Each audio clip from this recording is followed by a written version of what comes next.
En los siguientes minutos, yo quisiera convencerlos de que veamos con otros ojos. Estamos viendo problemas todos los días. Hay imágenes como las que tenemos acá. Quisiera que levanten la mano quienes han visto estas imágenes en los últimos meses. Vamos a ver. Yo había pensado que más o menos la mitad, creo que un poco más de la mitad. Y estas imágenes, pues, nos dan reacciones, percibimos, pero también tenemos acciones, reacciones, como las que usamos ahora muy comúnmente, ¿verdad? La tecnología está tomando casi el control de nuestras vidas, sobre todo el de los jóvenes, y reaccionamos. Por una parte creo que es bueno, porque esas reacciones nos dan conciencia, que es un primer paso. Pero yo lo que quisiera proponer es que demos 1 o 2 pasos más. Y que no nos quedemos solo con esa rabia, ese sentimiento de angustia, de que el futuro es oscuro, de que no hay futuro incluso, ¿verdad? Nos estamos llenando, creo, como sociedad, de muchos de esos sentimientos negativos. Y eso a la larga no nos va a ayudar. Tenemos que ir más allá y por eso es que tenemos que ver con otros ojos. El Basura Challenge, como se le está llamando en Guatemala, es una muestra de cómo de estas reacciones ya están dándose ese paso también algunas acciones, ¿verdad? Y el que se organicen los jóvenes para limpiar lugares es algo muy bueno. Y tenemos que pensar en esas acciones individuales, en donde pensamos qué puedo hacer yo en mi casa todos los días, pero también tenemos que pensar colectivamente, tenemos que pensar como país en cómo podemos avanzar y mejorar. Y ya tenemos ejemplos en nuestro país también, pero también a nivel internacional, sobre cómo los problemas, si vemos algo como un problema, y cómo eso, no solo buscamos soluciones, sino vemos hasta oportunidades. Y los desechos sólidos o basura, como le llamamos comúnmente, es un ejemplo de ello. Dentro de la basura hay muchos recursos. Estamos usando aluminio, vidrio, papel, cartón, pero en otros países también, y en Guatemala ya empezamos, a tomar lo que se puede quemar en calderas especializadas y generar electricidad. Otros países generan electricidad y también generan calor, porque son países fríos y necesitan de ese calor en la temporada de invierno. Otro de los que podríamos ver como problemas, no quise ser muy gráfico en mi presentación. En otros países también lo han estado utilizando ya como un recurso. Por ejemplo, en Suecia, desde los años 40 han estado extrayendo el metano que se emite por las aguas residuales de las ciudades y hoy por hoy lo están usando como combustible para los buses. Y así utilizan el metano de los basureros también y de otros residuos, pero el 40% proviene de las aguas residuales. Entonces, de nuevo, vemos un problema, pero hay que verlo con ojos de solución y de qué hacemos y de oportunidad. Esta es una foto del río Villalobos. Una persona extranjera, pero que vive en Guatemala, me abrió los ojos una vez y me dijo, ¿sabes cuánto fosfato hay en el río Villalobos? El fosfato realmente es un nutriente para las plantas y está contenido en los fertilizantes más utilizados, porque es algo que ayuda a los cultivos a crecer. Pero el fosfato también se deriva de los jabones, de las heces fecales, y eso en un río fertiliza las algas, ¿verdad?, que están dañando y que están contaminando nuestros ríos. Entonces esta persona me dijo, ¿sabes cuánto fosfato hay en el río Villalobos, que llega al lago de Amatitlán? Yo no sabía la cifra, pero me imaginaba que era una cifra alta. Y él me dijo, ¿sabes cuántos quintales de fertilizante podríamos sacar de ahí? Y a mí me dejó con mirada de sorprendido, ¿verdad? Porque yo dije, qué impresionante ver un río sucio y en lugar de decir, qué triste, somos lo peor, en Guatemala no cuidamos, etcétera, etcétera, como es común que hagamos, sino al contrario, que veamos cómo lo limpiamos y a la vez sacamos un recurso de ahí. Ese es el tipo de actitud que yo quisiera dejarles hoy la inquietud de que tengamos. Y se puede aplicar a muchas facetas de la vida. Pero por supuesto yo quiero usar 3 ejemplos relacionados al agua y enfocarnos en ese tema porque es lo que nos tiene reunidos el día de hoy. Problemas de agua hay en Guatemala, eso no lo podemos negar. Esta imagen de la gente con sus toneles, con sus botes, esperando camiones que le repartan agua, es bastante común en esta misma ciudad. Y también pasa en los otros municipios y en muchos lugares de nuestro país, a pesar de la abundancia que ya hemos estado hablando y escuchando. Se mueren los cultivos, se pierden las cosechas porque no hay agua para regar. Dependemos de la lluvia y eso nos hace altamente vulnerables, porque se atrasan las lluvias y entonces ya hay pérdidas. Lo que llamamos canícula en Guatemala, que es cuando llueve menos en la temporada de lluvia, pero si es más intensa o se extiende un poco y ya tenemos problemas en Guatemala, pero es porque los cultivos no tienen riego. Necesitamos el riego para no estar a la merced de qué pase o no con la lluvia. Igual con el agua sucia. Esta foto la tomé en uno de los pueblos que yo considero parte de mis orígenes, que es Santa Cruz de Quiché, y este río va a dar al río Motagua. Desde la parte alta y desde las montañas ya vemos ese panorama de agua sucia. Entonces, problemas hay. Hay escasez dentro de la abundancia, aportando un poco al lema que estamos usando en este evento. Hay escasez dentro de la abundancia. Nos podemos preguntar, ¿hay suficiente agua? Si vemos al país, la verdad es que si uno ve las cifras, no le dicen mucho. Los números pueden sonar muy grandes, 97,000 millones de metros cúbicos. Eso suena muy grande, pero no nos dice mucho. Por eso es que yo estoy utilizando aquí la comparación con otros países. Y si hay países que tienen más agua que nosotros, aquí la comparación es por habitante. Por ejemplo, Costa Rica, Nicaragua, tienen 4 veces más que nosotros, también sus poblaciones son más pequeñas, pero nuestro vecino El Salvador tiene la mitad de agua por habitante. Y si nos vamos a países más lejanos, como los que pueden ver, España, Alemania, e incluso un caso extremo, Israel, 90 metros cúbicos por persona al año. Y en Guatemala tenemos 6,875. Es una diferencia muy grande. Pero veamos si en Alemania, si en España o Israel hay gente sin agua. Veamos si no tienen cultivos, si la industria está limitada. Al contrario, estos son países que son potencia y que basan su economía y su producción y su bienestar en el buen manejo del agua, a pesar de tener mucho menos que nosotros. Y del agua que tenemos en Guatemala se ha estimado que usamos más o menos un 10%. Hay otros estudios que dicen que puede ser 20%, pero solo es para que tengamos una idea. Entonces, teniendo agua, hay escasez en nuestro país. Pero si nos preguntamos, bueno, tenemos mucha agua, pero ¿cuánta necesitamos en Guatemala? 150 litros es una cantidad estándar. En ambientes urbanos puede ser más, hasta 250. En ambientes rurales es menos. Según el Infome en Guatemala, recomienda un rango entre 90 y 150 litros por persona al día.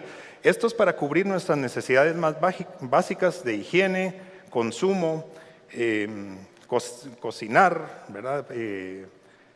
Y limpiar nuestra casa, limpiar la ropa, etcétera. Todos estos usos cotidianos necesitamos 150. Entonces, si vemos la cifra al año, pues nos sale un número bastante grande. Son 930,000 metros cúbicos. Pero eso, como pueden ver en la gráfica, es el 1% del agua que tiene el país.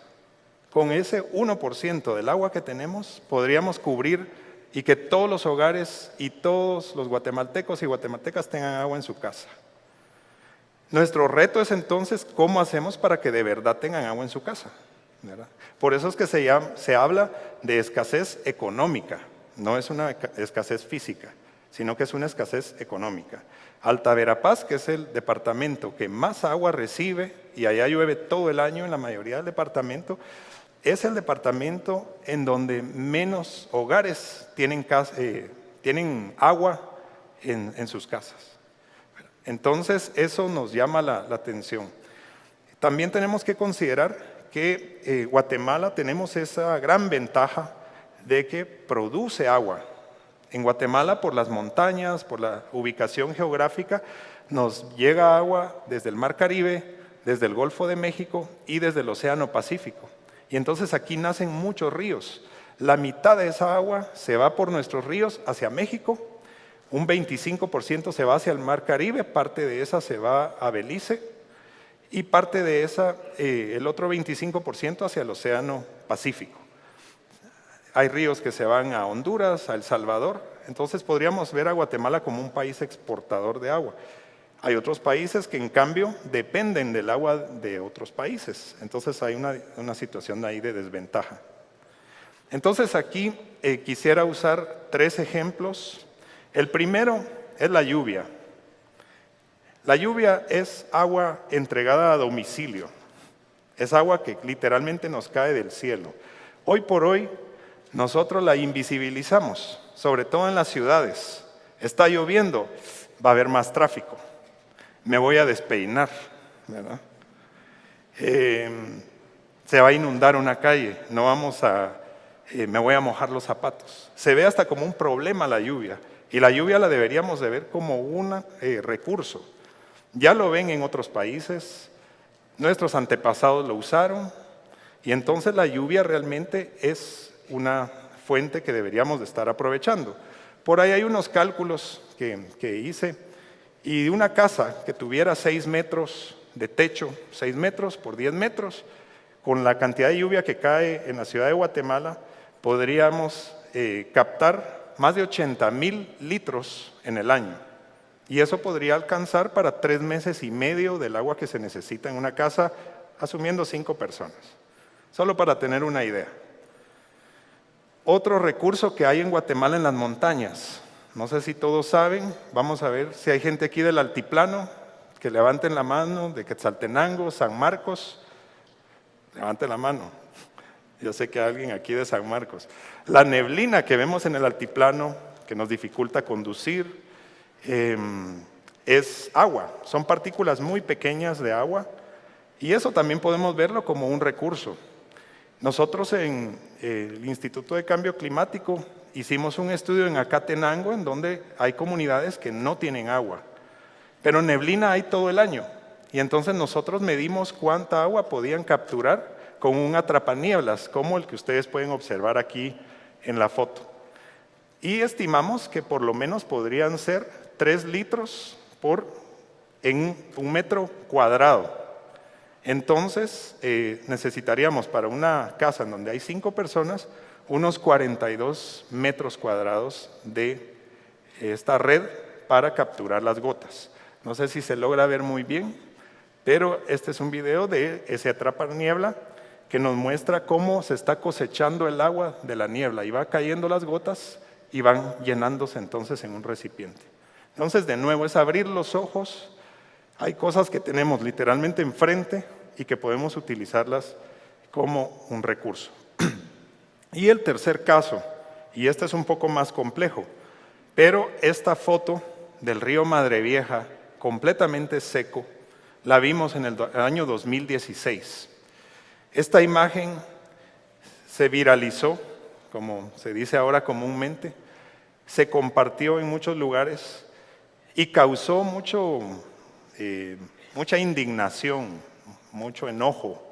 Se compartió y se empezó a hablar, se volvió una crisis mediática, social, política, incluso hubo denuncias. Y a nivel local fue donde empezó este conflicto. Pero ese año realmente no era el primer año en que este río se secaba. Ya llevaba 25 años de secarse en estos meses, enero, febrero, marzo, que es la temporada seca. Y no se secaba por causas naturales. También juega un papel, digamos, cuando hay años con el fenómeno del Niño, pues llueve menos, eso se refleja en los ríos, es un factor. Pero la razón principal es que tenemos un problema grave de gobernanza, así le llamamos técnicamente. No tenemos ley, no hay autoridad. En otros países se usa el agua, porque eso es algo pues común, pero hay un orden, se dan licencias, se dan permisos, y entonces no pasa lo que estamos viendo aquí en esta foto. Aquí no. Entonces cuando empezó, y esa es parte de este proceso tan interesante, que empezó la gente a dialogar. Al inicio realmente no parecía diálogo, eran alegatas, ¿verdad? Y señalamientos. ¿Y quién era el culpable? Tal finca, tal cultivo, tal comunidad. Y ese fue un primer buen paso, decir, bueno, ¿quién tiene la culpa? Empezaron a señalar a una empresa, pero cuando se empezó a mapear quién usaba el agua, solo en la parte baja de este río, se contabilizó y se hizo un mapa con 60 usuarios del agua. Sí habían distintos cultivos, distintas empresas, pero también había comunidades. Y entonces fue el primer paso para decir, bueno, sigamos hablando, lleguemos a acuerdos y compromisos como los que ven acá listados. Lo primero era recuperar el río y que tuviera agua. Y eso se logró en 10 días. Dejaron todos de usar el agua y ese río volvió a tener agua. Pero entonces se volvió el compromiso, mantengamos con agua el río. Y se creó un mecanismo de verificación, porque los acuerdos no solo tienen que quedar en papel, tienen que hacerse. Allá quedaron de verificar esos acuerdos, crear mecanismos y pues luego otros acuerdos. Uno de los mecanismos de verificación fue crear un sistema de monitoreo de ríos. Entonces, que fueran a ver, y al principio iban 60 personas, 80 personas, todo el mundo quería ir a medir, quería ir a ver que había agua en el río, no confiaban en las mediciones de los demás, entonces medían ellos, y eran unas caravanas impresionantes de gente yendo a verificar en el río. A medida que esto evolucionó, pues creamos un sistema de monitoreo. Todos los puntos rojos que ven aquí en este mapa son puntos en donde se va a verificar el nivel de los ríos. Y creamos una aplicación que entonces tenemos 7 equipos de medición. Entonces van los técnicos al campo, ponen todos los datos de los que están tomando y esta aplicación, ahí es donde la tecnología nos puede ayudar y puede ser una herramienta. Y los datos se van directamente a nuestro servidor. Entonces pueden estar en lugares muy alejados, pero nosotros a las 8 de la mañana ya tenemos datos, ya sabemos cómo está el río. Si vemos que el nivel está bajando rápido, se lanza una alerta, los usuarios del agua se regulan, acuerdan cuánto reducir de lo que están usando de agua para que el río no se vuelva a secar. Esto ha sido muy exitoso y por eso quería yo utilizar aquí la oportunidad. Esto fue un caso tan exitoso que ahora se está llevando a cabo en muchos ríos de la costa sur. En el caso de Madre Vieja y Achihuate, que fue de donde inició, pues se documentó, se hizo un estudio, la cooperación nos apoyó, porque dijeron eso vale la pena documentarlo. Eso era algo que la gente local y los que sabíamos de la complejidad del problema no nos imaginábamos que se iba a poder resolver y nos lo sigue diciendo la gente. Yo jamás me imaginé que esto se iba a resolver algún día. A pesar de no tener una ley y de todo lo que se necesita, esos acuerdos locales han ayudado a llegar ahora también a noticias positivas. Lamentablemente las noticias positivas no se viralizan como las negativas, pero hay unos cambios importantes que se están dando en el país y ahora estamos dando a conocer esto en el resto de Centroamérica, porque es un avance en gobernanza. ¿Se puede mejorar? Claro, ¿verdad? Y sí es necesario que tengamos las reglas del juego, una ley, instituciones, etcétera, etcétera, ¿verdad? Pero este es un primer paso muy importante. Ya para terminar, yo quería aprovechar la oportunidad y valerme de un personaje que ha tenido mucha influencia en mí, porque él, como sabrán aquí la mayoría, y aquí hay una compatriota de Nelson Mandela, cuando tuvieron el régimen del apartheid, en donde estaba esa separación tan fuerte entre negros y blancos, y él sufrió en carne propia de esos problemas, pero tenía la visión de que su país entero saliera de ese problema. Y esta cita me dijo mucho, ¿verdad? De ese coraje, de esa inteligencia y sabiduría de Nelson Mandela, de decir, para lograr esa visión que yo tengo para mi país y mi sociedad, tengo que dejar de lado ese resentimiento y ese odio que pudo haber tenido y liderar a toda una nación. Y yo creo que eso es algo muy inspirador y es algo que nos urge en Guatemala, que veamos el problema del agua, que veamos el problema de la desnutrición y tantos otros que podemos mencionar, y que si tenemos una visión de largo plazo y para todo el país, y dejamos de lado todas esas cargas tan fuertes que tenemos encima, lo podemos lograr. Si una persona lideró ese movimiento en su país, creo que en Guatemala también lo podemos lograr. Muchas gracias.